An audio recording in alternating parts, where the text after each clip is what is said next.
In this tutorial, we'll cover the basics of editing together a sequence.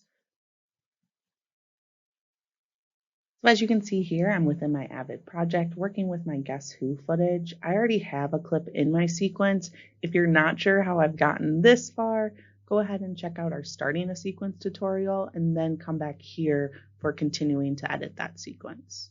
So as you can see, I'm working with Dante's coverage. I've set in and out marks by hitting I and O on my keyboard. And now I want to bring it into the timeline because I'm thinking this is where I want to cut to Dante. I want to show his excitement about this event and then potentially cut back to Percy to show his unenthused face regarding this and add to the comedy of the scene. So I have my in and out marks set by hitting I and O on the keyboard. And then wherever your blue cursor is, if you don't have any in and out marks set in your timeline here, wherever the blue cursor is where that footage will be dropped in when you hit B or V on your timeline. So if I move my blue cursor here and then I go up to my composer window, and then I hit B to drop this in, it's just going to overwrite everything that came after where my blue cursor was. So as you can see, now my master shot is a lot shorter and we have quite a jump cut to where Dante is in the backyard. So that doesn't work, so let's go ahead and hit Control Z. So then if I leave my blue cursor there and then hit V on my keyboard, you're going to see that it splices it in. So what this does is it takes that portion that you set those in and out marks in and it drops it where that blue cursor is but creates room for it. So it doesn't delete any of the footage or erase it, overwrite it. It just pushes it down the timeline. So as you can see, this master goes from walking Dante's coverage back to them walking through the backyard. So let's hit Control Z. So you want that blue cursor where you're going to drop in that footage. The other thing though, if I move this blue cursor and I mark an end point here in my timeline, and then I take the blue cursor to the end because that's really where I want to drop in Dante's clip, even though I have this other mark set. If I hit B here, it's going to drop it in where that end mark was at. So if you have an in out mark set on your timeline, those are going to have higher priority than this blue cursor. So just be aware where things are dropping in. If you have issues with where they're dropping in, check for those in and out marks. You can easily clear them on your timeline by hitting G on your keyboard to clear in and out marks. So we'll hit Control Z. We'll go ahead and undo that.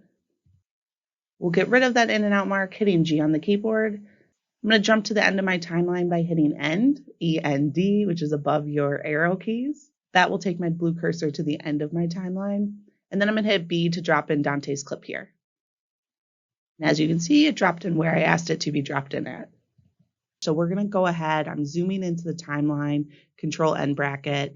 And I want to work on kind of fine tuning, smoothing out this cut point so I can match the actions a little bit better. So as I play this, you'll see the actions don't fully match of the cut I'm trying to do here. So nothing screams, hey, this is a cut, than not having your character's actions match. So here on the master shot, I'm going to see if I can try to find Dante's footage of like raising up his arms. So maybe I can match on that. He tends to turn one way in the master and turn the other way in his coverage. So let's see if there's another take where maybe he puts his arms up and it matches this master a little bit more. Kind of like right here. I found this point here, mark it with an endpoint, kind of play it through, and start thinking about that next edit point that I want to have. Dante has a great moment here where he looks up to Percy, and if you think of Walter Murch talking about throwing that cut, this is a great opportunity to make that happen. So I've marked an out point here by hitting O on my keyboard, and then I want to bring it in. Now, I don't need to delete this other Dante clip that I have down here because the one I'm bringing in is going to definitely be longer than what's down here. And if I use overwrite B on my keyboard, that will drop it in and just overwrite everything that's underneath it. So no need to double a step by then clicking on this and deleting it. You can simply just go up here, drop in Dante's clip by hitting B to overwrite it. And now you have his new clip in here that just went on top of the other one. So the other one's gone. So I'm just using my left and right arrow to kind of go frame by frame to see how well this action is matching.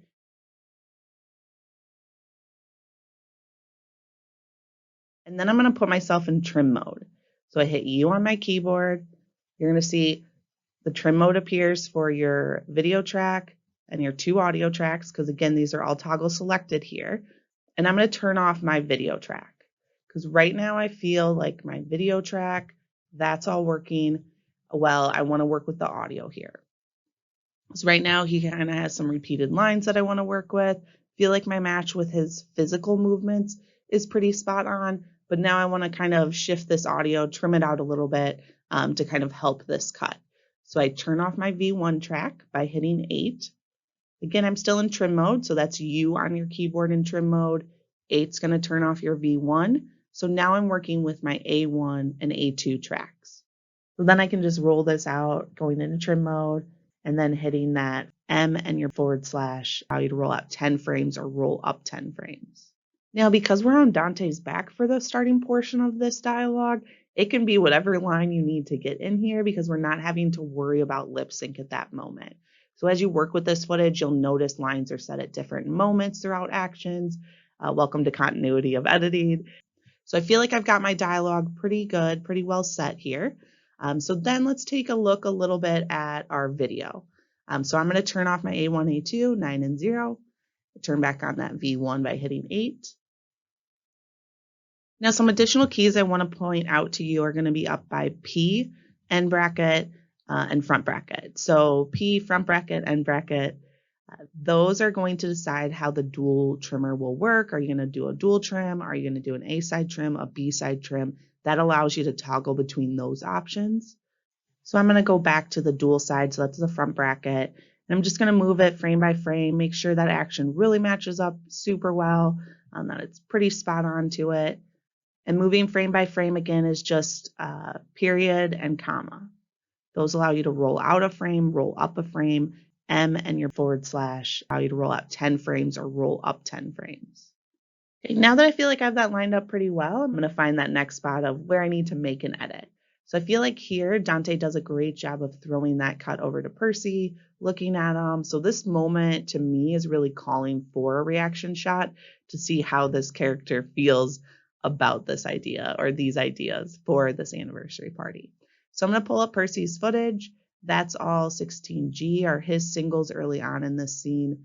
So I'm going to take a look here. And because I'm just looking for a reaction shot, it doesn't matter what Dante's saying underneath this clip. I'm strictly looking for what reaction shots I feel like will play to the comedy of this moment. So I'm going to find that.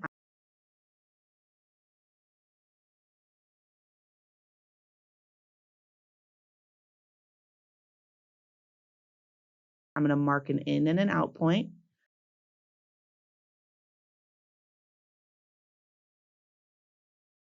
I'm going to turn off my A1 and A2 because again, I'm just working with a reaction shot. I don't want any of the audio coming in. So I'm telling Avid, don't bring in these audio tracks here. So I've picked a spot now in my timeline where my blue cursor's at that I feel like this is a great moment that I want the reaction shot to occur. Dante's throwing it to Percy. So let's go ahead, hit B to bring it on in. Now, as you can see, I've brought it in. This reaction shot, however, is a lot longer than Dante's audio underneath it. So I'm going to show you here kind of some adjustments we can do or different ways we can bring in your footage so that maybe it fits in a specific time length that you want. But you'll see it didn't bring in any of that clips audio because we turned off our A1 and A2.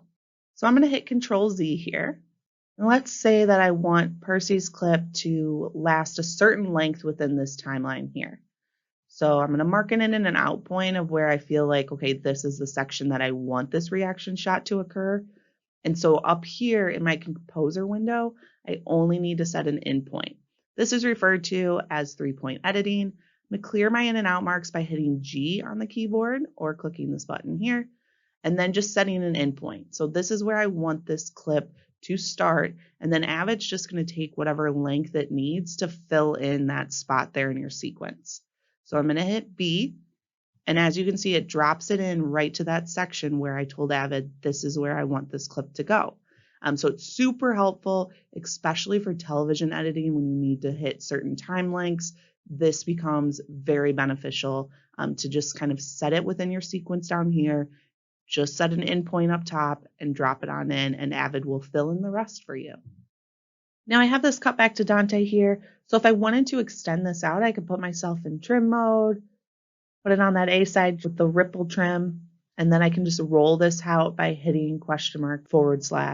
Now, that doesn't mean I'm stuck with what I already have down here in terms of, do I want to continue with this take of Dante's?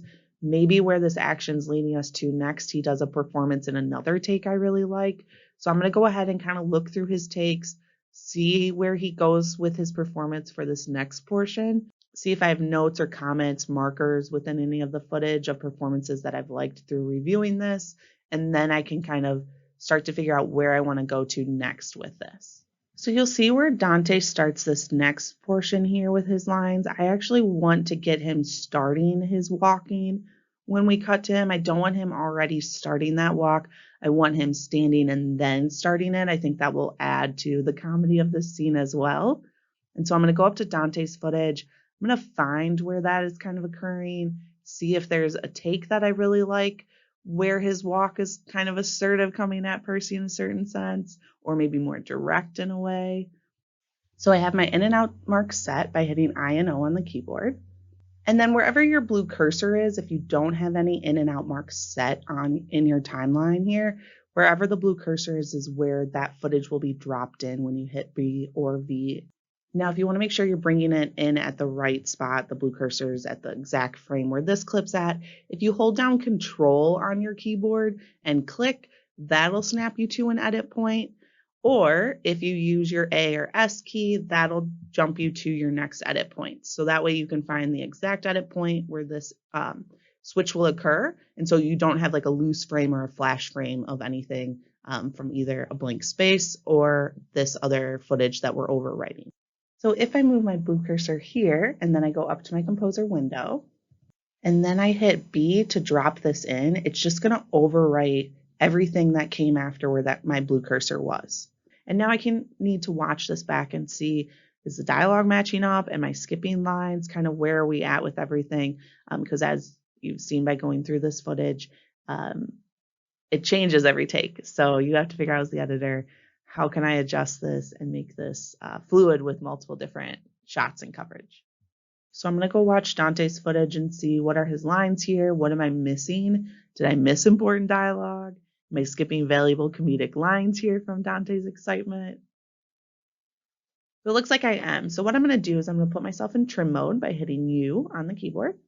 I'm then going to jump to the end bracket to do the B-side trim, and I'm going to roll it out so I can have all that dialogue there. I want to make sure I have all the lines, so I'm going to hit the space bar, play it through.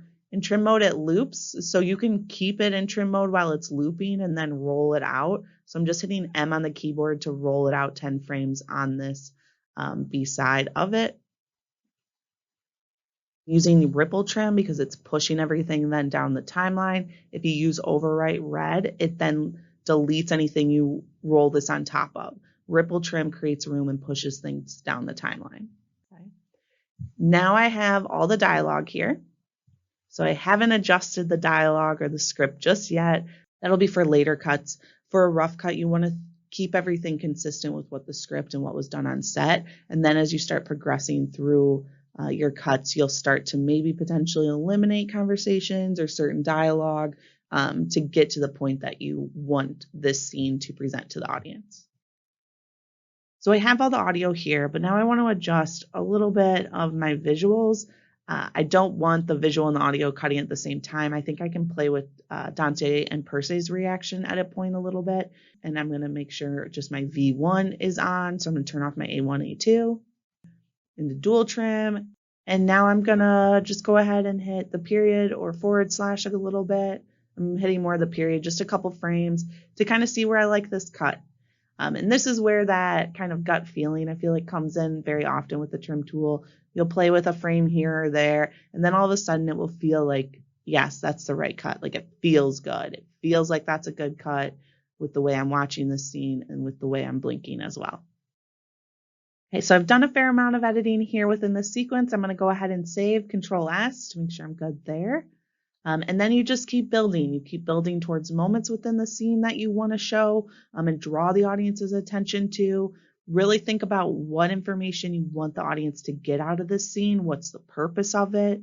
When you first start your sequence, it will not align perfectly. You will have to be going through, making trims here and there, really working on that pacing, switching out shot selections, but that's all more stuff to come in the future.